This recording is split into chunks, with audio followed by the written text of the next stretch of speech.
Vanakkam, Hariom and humble salutations. A bright and breezy welcome to Sunday Sadhana. Spring has sprung a new season of hope and new beginnings. And today on your favorite Hindu magazine program, we remember Lord Ganesha, the Lord of New Beginnings, while learning to prepare his favorite dish, the Modhaka, with Shano Ramduth. We also mark the spring season with the spirit of unity and togetherness that Raksha Bandhan brings as we join the Hindu Swayam Sevak Sangh during their recent outing. Mushika Vahana Modhaka Hasta. Lord Ganesha is often described as he whose vehicle is the mouse and who holds Modhaka in his hands. The symbol of the mouse signifies control over the mind, while the Modhaka represents a healthy body. Every ingredient used in the preparation of this prasadam promotes good health. With Ganesha Chaturthi just around the corner, Sunday Sadhana joins Chef Shano Ramduth for a cooking demo on the special offering to the Lord of the Intellect.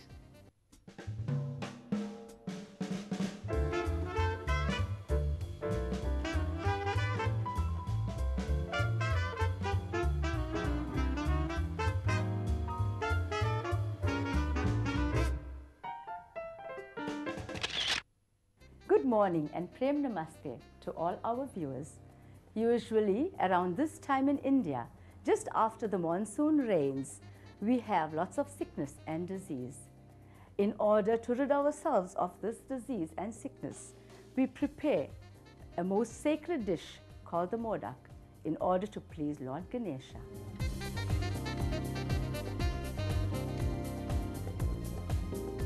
This morning, I will show you the process on how to make this Modak. To make the steamed Modhaka, you will need 2 cups of rice flour, 2 cups of jaggery, 2 cups of grated coconut, 2 cups of water, 1 teaspoon ilachi powder, 2 tablespoons of butter ghee, a 1/4 cup of roasted sesame seeds. Our first step is to heat up the pan and add the jaggery. What we do now is turn down the heat and allow the jaggery to melt, stirring all the time. Jaggery now that is melted is supposed to be smooth and it should resemble peanut butter. The next step is to add in the freshly grated coconut. Add it gently and continue stirring. Next, we add in the ilachi powder. This filling is now ready. Our next step will be to prepare the dough. We set this aside and allow it to cool.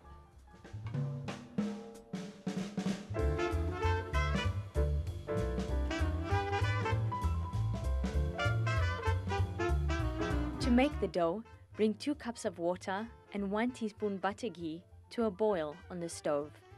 The melted ghee gives the dough a smooth and even texture.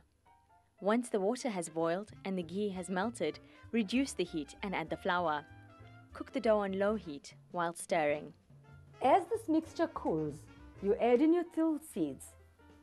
The reason why we add the til seeds over the mixture is because it is already been roasted. The combination of the jaggery and the til seeds prevents diseases caused by bile, wind and phlegm.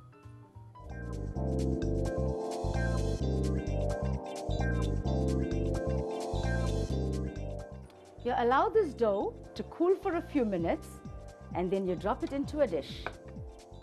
Drop the cooked dough into a dish and add a teaspoon of butter ghee. Knead the dough while adding small amounts of water to keep it soft. The dough has to be kneaded as hot as possible for a good texture. Take some of the ghee into your palm of your hand and work this dough that you have. Once you've got it like this, you take your filling and put it on the inside and then you bring the ends together to seal it up. Once this is done, you place it into your steamer. What actually happens is it steams for 10 minutes and you take it off the stove for 5 minutes. Okay? So now we set our timer.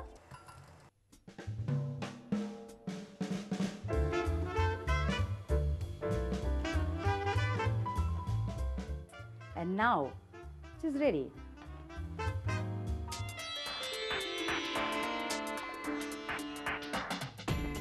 Vakratunda Mahakaya Surya Koti Samaprabha.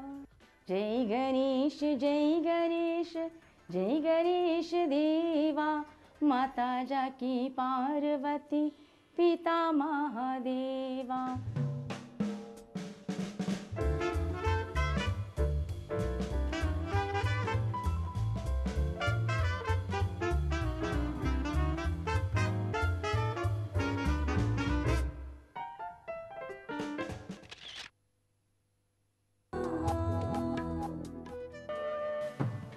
Thank you for joining us. Raksha Bandhan traditionally celebrates the bond between a brother and sister. Over time, the concept of the festival has changed to embrace a greater spirit of unity and oneness among all people.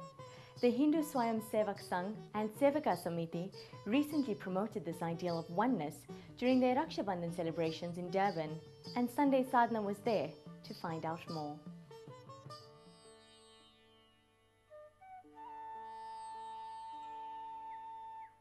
If we take Raksha Bandhan particularly, we need to go back in history and see how we have been colonized. The entire world has been divided. We look at world as us and them. And as a result of that, we've created these boundaries, and it has become a source for conflict. Hence, we have this major problem where people think they are completely different from each other. The Raksha Bandhan is an opportunity for us to reflect and think that each one of us are linked to each other, that we should tie ourselves to others in love and respect. Raksha Bandhan, it's a traditional festival in Hinduism, but we are celebrating in Hindu Swayam Sevak Sangha Raksha Bandhan with a social aspect. Raksha Bandhan means to restore faith, a brotherhood relation in society. Udara Charita Mantu Vasudhaiva Kutumbakam. It means the whole world is my family. That is the magic of unity in diversity. So all this legacy of thought bounds with Raksha Bandhan. That's the essence of Hindu Dharma. It's all encompassing oneness. It has always postulated this concept of all is one. We see animals as a separate entity. We see the natural elements as separate from us. We see human beings as us living separately.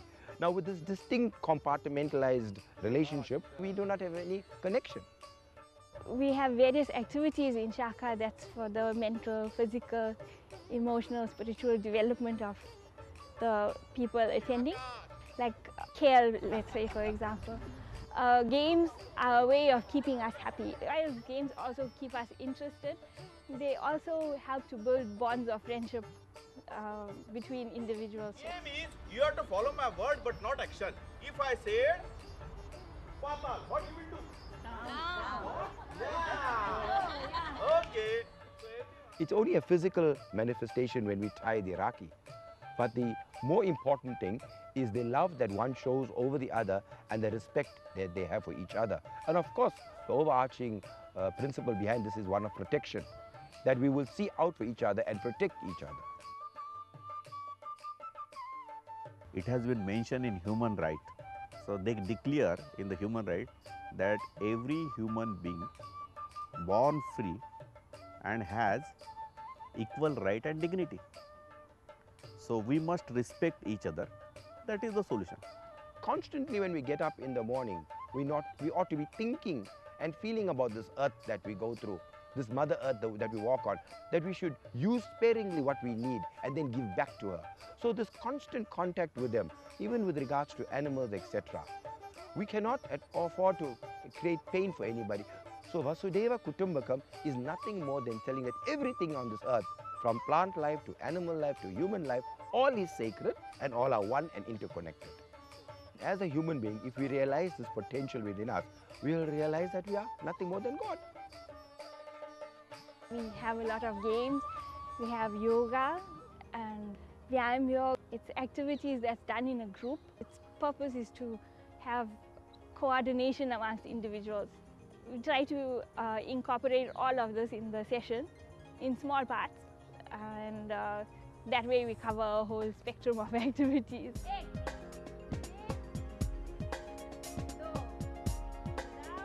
So it's not only to be commemorated amongst Hindus or in Bharat or in South Africa, but all over the world this act can take place. There will be the tying of the Rakhi for the Dwaj.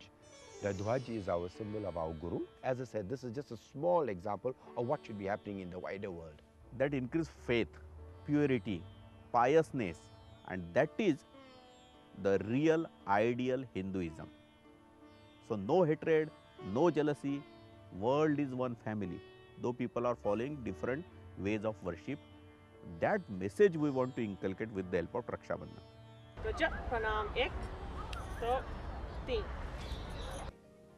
What a beautiful example of unity. When we have harmony in our thought, word and deed, we become instruments of love and peace. As Deepak Chopra once said, if we share with caring, light-heartedness and love, we will create abundance and joy for each other. And then, this moment will have been worthwhile. And that's where we end the program today. Until we meet again, do keep up the sadhana. Om Shanti.